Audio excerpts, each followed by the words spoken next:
All right. We are live for another one of our monthly webinars with the team from Propeller, but this is a little different because we are not necessarily talking about financial infrastructure of startups. We're not necessarily talking about supporting companies. We are talking about Propeller as a startup itself, Mhm. although an 18-year-old 18-year-old company. startup. Yeah, and that the big bad board came in and ripped this poor founder, my friend Chris, out of the company and kicked him to the curb and you know replaced the CEO with their crony, or so you would have the rumors of what VCs do to startups That's how the believe. rumors go, right? Yeah. Exactly. And as I always tell founders, VCs do not want to work nearly as hard as founders and CEOs do. Mhm. And it is a hell of a lot of work to bring in a new CEO. And it is more work on our part. And sometimes it is the appropriate change and the best thing for the company. So that's what we're going to talk about. You came in to replace the founder as CEO, and we're going to talk about trying to make that smooth and um not stumble and make mistakes. So just to start us off, Yeah. can you just introduce us and your background, introduce yourself and your background and how you came to the company would be a good start. Yeah, it'd be great. And Charlie, thanks for having me on the edition here. Very excited about it. So yeah, a little bit about myself. So I am not a founder. I am a what you would probably call an operator. I love joining companies that are in that sub 10 mil, like great promise, great trajectory, but it needs an engineering mindset to go from 10 to 50 to 100 and on from there. So my career, I've joined firms roughly in that 6 to 9 mil range. And, the last firm I exited when we were at 125 mil, which is just a very exciting journey. And that's really working through building out the go-to-market engine in terms of marketing and sales and having that be a repeatable engine, and then building out the delivery engine, whatever that may look like in the respective firms. And that's really where my passion is just working on the firm, working in the firm, scaling it and getting it to the next level. And at the time that Chris and the Propeller team reached out, I wasn't looking, having a great ride at prior firm, really making a ton of progress. We were doing digital transformations. We were implementing Oracle, planning, supply chain, ERP, and running really large, exciting programs for mid-market enterprise tier firms. And when Chris reached out, he said, "Hey, we've got this firm, and we're all about what you love doing, which is helping businesses scale. Like we help great entrepreneurs build great companies." So just at that tagline alone, he got my interest. I was like, all right, that sounds different. Um, and And actually, I want to ask you a quick question about just even that in the outreach. Are you taking that outreach more seriously because it's coming from the existing CEO as opposed to a board member reaches out on behalf of their portfolio company? If somebody says, "Hey, like, I need your help," as opposed to, yes, "I got a company that I'm throwing you into and you don't know how they're going to feel about this change." yeah, no, absolutely. It goes a long ways. And really, what was the key driving factor there is that Chris is super clear on what the mission of the firm is. And he has a very clear vision of where it can go. He also has a very clear understanding of the underpinning where it's like, "Hey, here's where I need help. Like, how do we bring like transformation within our own firm it's based on accounting and finance. I mean, this is a profession that has been pretty much working the same way for the last, what, 5,000 years or so. So he's like, how do we drive transformation in that environment? And take it, really take advantage of this new disruptive, it's no longer new really, but certainly disruptive phenomenon of AI in our space. And how do we take that to the next level? So it was just in those first few discussions, there was already a very clear delineation of where his passion is and his vision versus where he sees the need to take the firm to the next level. And that's more powerful coming from the founder than it would be coming from from a board. Cool. And so when you were before you said yes, Mhm. what did you ask and what would you encourage other would-be CEOs looking to take a company to the next level? What would you say you have to ask for? Are there any non-negotiables outside of comp and all of that sort of Yeah, yeah, yeah. stuff? No, absolutely. What were your sort of asks up front? Yeah, I'd really approach it as a combination of two elements. I'd approach it like an acquisition, and just like you would treat any acquisition, which is, ask for all the details, all the financials, under all the underlying details, the people, the team, like anything you would ask for in a thorough acquisition is what you would ask for in this situation, so you can approach it factually accordingly. The other element is the relationship element, which is, full access to the management team, the executive team, and really understanding the dynamics and what's at play and what's work and what's not. So it's part pure like financial structural due diligence like you would with an acquisition, and part like relationship based, and go slow to go fast. I think a non-negotiable there is like it needs to be thorough. It needs to be multi-phased, multiple discussions, multiple dialogues. I mean, our discussions, gosh, it took us about 3 months probably. I mean, you could acquire a company in that time frame. But by the time we went through the process, I mean, I knew where Chris was at and where the organization was at, and Chris knew where my at. Like there was just a really good foundation to start from, and move forward. But the non-negotiable is like full transparency, and really any surprises that happen afterwards should be because I didn't ask the right questions. And number two, it's full access to the team. For example, if all you're getting exposure to is the executive leadership team in terms of CFO, head of finance, head of sales, and you're not getting access to the delivery team, that's a red flag. And I would absolutely insist in talking to that team that makes the day to day happen. Just actually curious, in that 3 months, what does that actually look like in practice? Are you coming into the office every day? Are you sort of hanging out? Is it structured like, "Okay, today's gonna be Ray Day, so, everybody dress up and pretend we know what we're doing," or do you have free rein to just kinda poke around all the cubbies and, how does that look like in practice? That's good. That's a great question. Love that question. Practices, I mean, a lot of conference calls across, the board, Chris, the team, person meetings in New York, in the office, deep dive into financials. I mean, they shared, what, 5 to 8 years of financials with me that I was able to wrestle with. I was able to put together my own, like, hey, here's what a pro forma would look like. Help me shoot holes in this. Like, what am I missing? So it was just a very dynamic back and forth, in that period of time, while obviously managing your own day job. So it's a balancing act. And what would you recommend for outgoing founders actually to what can they do in the early goings or as they Mhm. are departing to enable you to succeed? And is there anything that they should stop doing actually? Yeah, no, absolutely. I do have to, I mean, Chris absolutely excels at this. In prior firms, we I mean, one of the firms I was with, we grew through acquisition, and there were founders that wanted to step back and go through a transition. I've seen that go well. I've seen that go not so well. Chris absolutely excels at it. Like the couple of things that helped tremendously was he took the time to document his original vision of the firm, the original, why is the firm in existence?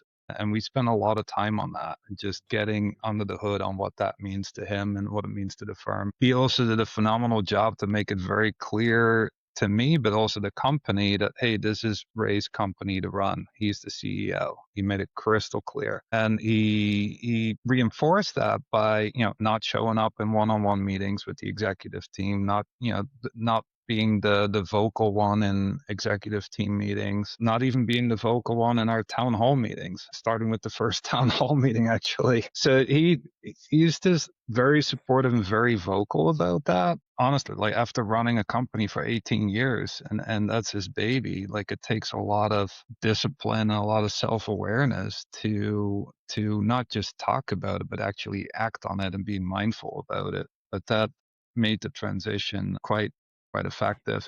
I also think, I mean, from a full picture perspective, Chris came to the realization that he needed the support. He actually brought in an interim president of the company while they were recruiting for my role. Tony Plessner, wonderful human being, hardcore operator, but he came in, for a period of about a year and a half to support Chris while they were looking for the longer term CEO. So even just for Chris to make that decision and saying like, hey, I need somebody in here to help us get through some of these transitions also made it just a lot easier for me to then step in and pick up from there.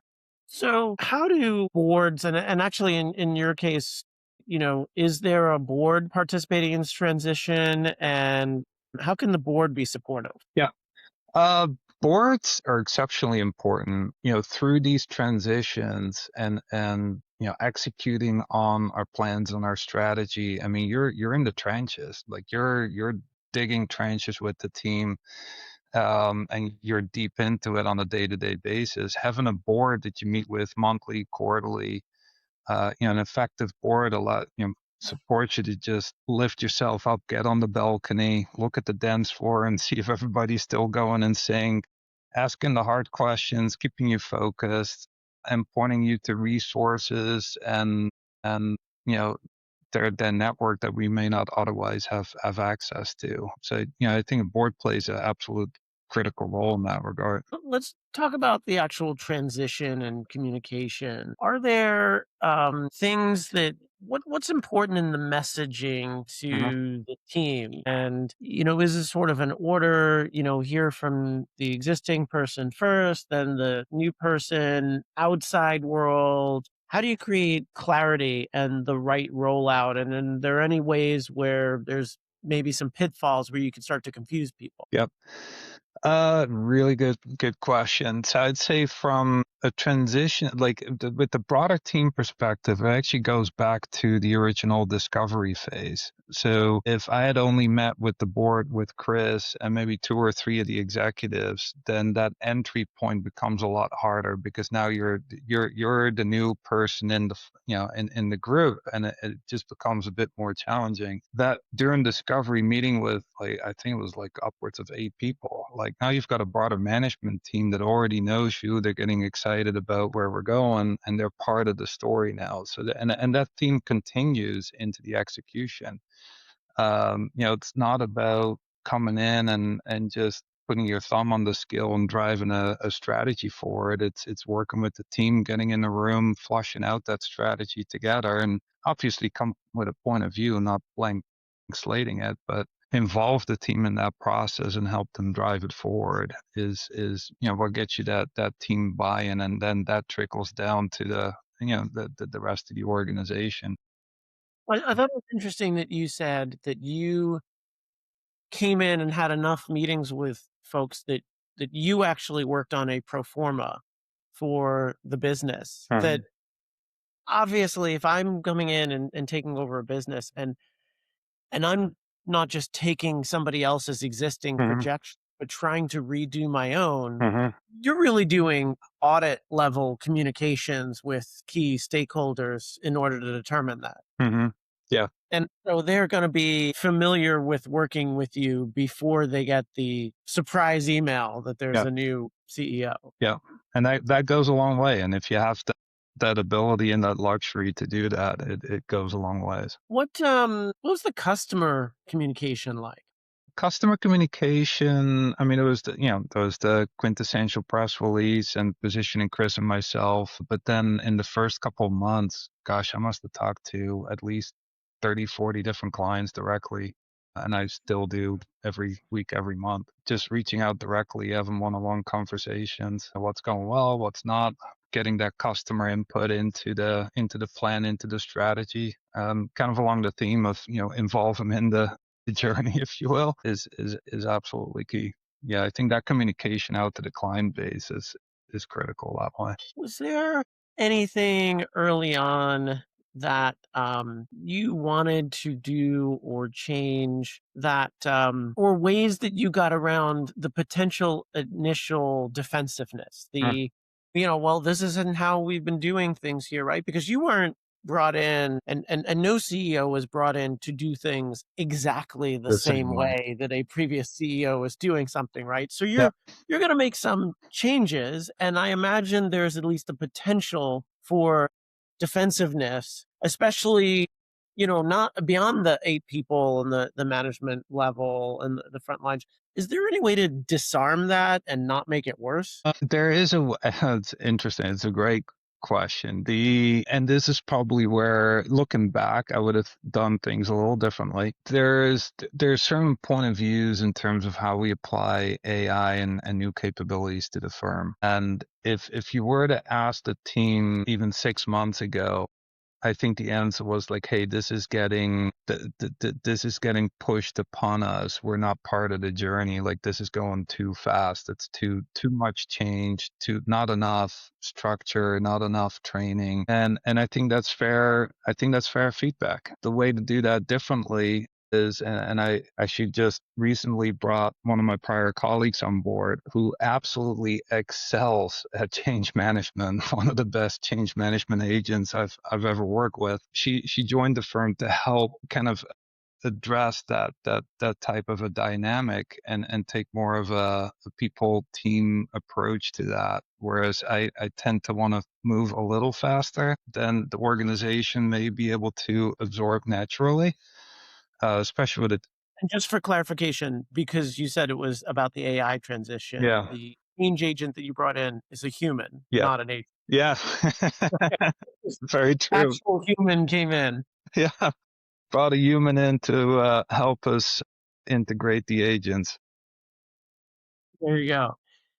So that's probably a part that I would have done differently, and I think we would have been able to move a little faster than now. We're on the right track here, and we're moving on the right path. That there are some elements there in terms of that change agenda, just being mindful on how to deploy that. Given you're relatively new to the organization, you don't know all the ins and outs just yet, and lots of unintended consequences and what have you. So just being mindful of that. That's where I've moved people in different roles, brought in people from the outside that I know that can help with that, and I kind of course correct along the way. Well, and that's actually a key point. What you mentioned is not an actual strategy disagreement. Mhm. Some of it is just emotional, like, this feels fast. Yeah. This feels like a lot. This feels like I'm not on board. Yeah.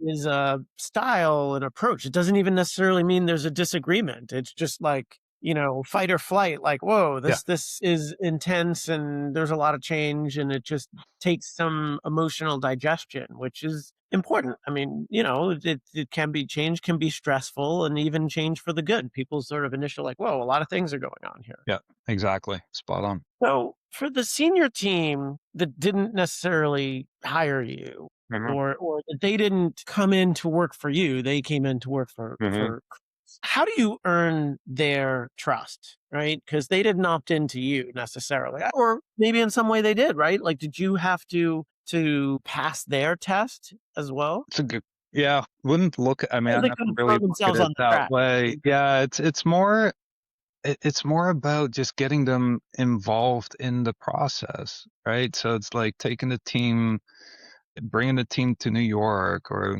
we had a team meeting all together in Nashville, for example. Just get ourselves out of the day to day and run through that strategic planning process as a team. Obviously, come with a point of view, come with a direction, but have the team fill in the blanks, fill in the pieces, and be part of that journey is absolutely critical. I mean, that's part of the key way in which we brought my prior firm from 6 mil to 125 mil. I mean, some of our annual strategy meetings had upwards of 20, 30 people in the room. So that we drive that as a broader team rather than the precious four few executive leads driving the agenda. I've never been a big proponent of that. Yeah, and that helps the team just row in the same direction and row in the same boat together. Gotcha. So, I mean, this is painful for me to bring up, but this is questions on the top of mind for every Mets fan that has had to suffer not just through this season, but really since the second half of last season. In that, when things aren't going well, Hmm. fans of a team, at some point, there's gonna be a call for the manager's head, Hmm. right? Even though the manager's not the one striking out Hmm. or not the one pitching and giving up home runs, and you ultimately, you think you have a good team on the field who should know how to Hmm. perform. So, this is more of a question for board members or VCs, other than when a CEO says, "Hey, I no longer want to do this job." Hmm. Do you have a perspective on what are the indications that a swap is the right move and not just the easiest or most convenient move? I mean, in companies. I don't know if you And have an company, opinion on baseball. I think it boils down to, you said other than the CEO not wanting the job anymore, but my answer actually inadvertent, like it just goes back to that point of the CEO no longer wanting that job anymore, no longer being the right person for the job anymore. And I think that start, especially in founder scenarios, in order for the path forward to be successful, it does have to start with the founder. And I believe that boils down to, the founder sitting down and being like, hey, well, what am I passionate about? What am I absolutely great at? What drives my energy and my engine? And if CEO doesn't fit in any of those answers, then the founder comes to that own conclusion and work with the board to go on a path forward. Like that's pretty much kind of the scenario that we're talking about here with Propeller. If a founder is super passionate about running the business and super passionate about running with the team, but it has a couple of quarters that may not have been, hitting budget, hitting target. Yeah, and if the board has kind of short-term decision track, I mean, that's, I think, when mistakes get made, because then it's about, okay, the founder needs to be transitioned out instead of focusing on why do we have two missing quarters and addressing that problem. Now, if part of the problem is the founder saying like, "Hey, I just don't enjoy managing a team, and I'd rather work on the visionary, the R&D part of the business." Well, that is maybe part of the answer, but I definitely explore it in its whole rather than as a one-off decision. Yeah, so it sounds like you really gotta get the founder there, Hmm. and that's gonna be an integral part of a successful hard because if sometimes you have an honest conversation and it just is like, "Is this fun for you Yeah, anymore?" yeah. And I tend to think that things where your strengths don't align with the demands of the position Hmm. are not as fun. Yeah. And and I think we get wrapped up in this success versus failure Hmm. versus match versus not a match. I would wholeheartedly agree with that. All right. So are you having any fun? Is I'm probably the having a first question. blast. Board member. You're having fun. Well, that's good. Well, we don't have to replace you because you're having fun, which I mean, listen, implies a lot of things, right? You're having fun because the things that you've been asked to do align with Hmm. things you like doing. In theory, the things you like doing are things that you do well. Hmm. Must be landing well with the team, otherwise you'd be getting a lot of negative feedback, which isn't fun, right? Hmm.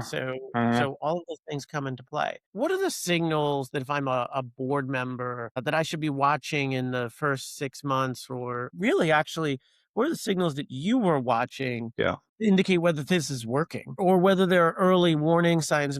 You brought up some of the pushback around speed that maybe people should act on before it kind of goes off the rails. Yeah, no, that's I mean, like I mentioned before, I mean, I basically flushed out a pro forma, like here's what the business could look like. If that is true, then here's some of the initiatives we should be working on, and here's some of the indicators that would show us that we're on the right track. So I'd say, coming in with that 90 to 180-day plan, and then providing visibility to the progress and willingness to make adjustments if you're like, oh, I missed something there, we need to make a change. But I'd say, no plan would be a red flag. No transparency against the plan is a red flag, and not being able to or willing to make adjustments to the plan if the signals show that you need to make a bit of a correction, that's a red flag. And that's, as a board, that's what I would be looking for. So let's say the founders out in the audience here and they're listening to this and going, yeah, you know what? I'm hearing this and this is resonating and I Mhm. think I know it's time. What should they be doing in the next 90 days? Like, who do they call first? What do they tell the board? And what should they plan or put in writing before they go out looking for someone? Mhm. Mhm.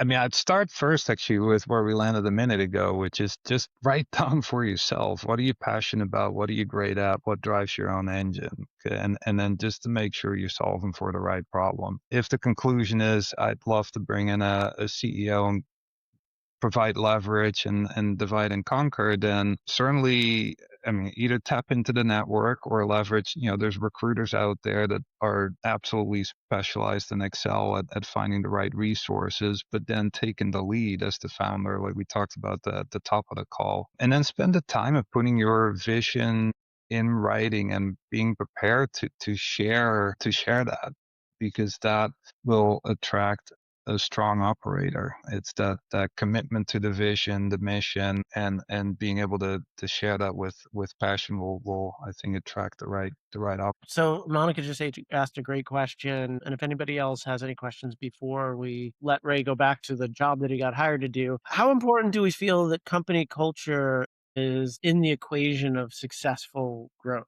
What role does company culture play in here? It's incredibly important. It actually ties back to your question of the resistance on this isn't how we do things here. And there's actually nuance underneath that involves culture. It's really important to figure out what of the organization that we're adjusting is how we're doing things versus what of it is cultural. And really being able to identify like, hey, here's some aspects of the culture, the dynamic, the entrepreneurial environment that we want to be careful with because it's so core to what the business is, versus here's a component on how we execute against that we can actually do differently, more efficiently, and actually free up more headroom, more headspace for people to be more actively involved with their founder community and the client base. But being able to delineate against that, like, hey, what's important to the client, what's important culturally, and being mindful as you're driving a transformation and change agenda